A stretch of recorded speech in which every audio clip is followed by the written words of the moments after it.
I have recently watched a newly released sci-fi movie called I Am Mother. The film takes place after a catastrophic event that wiped out all human life on Earth. Before this disaster occurred, 63,000 human embryos were secretly stored in an underground facility.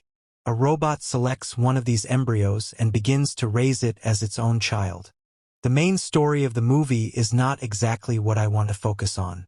However, the opening scene raised several questions in my mind.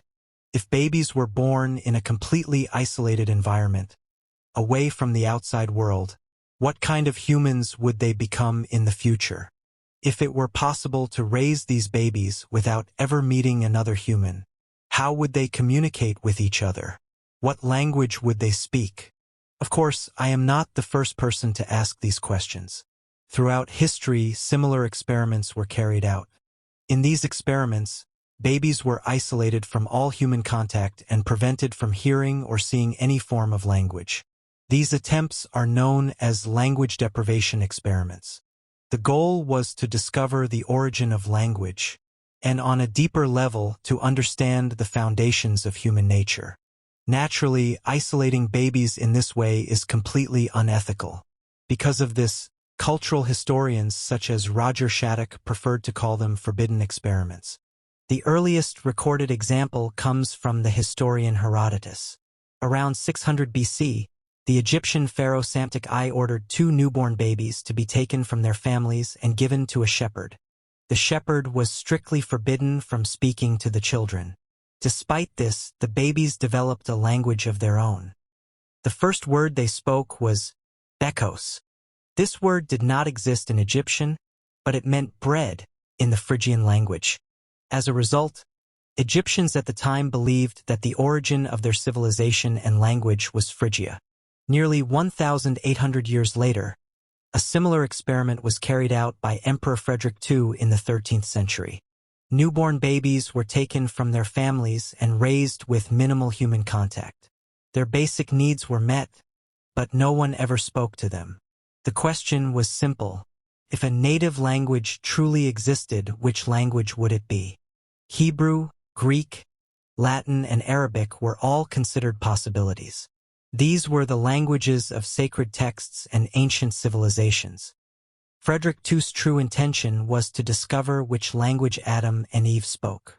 Salimbene of Parma, who documented this event, did not mention which language the babies spoke. Instead, he described the cruelty of those who conducted the experiment. In later centuries, although such experiments were no longer conducted, some children still grew up in isolation naturally.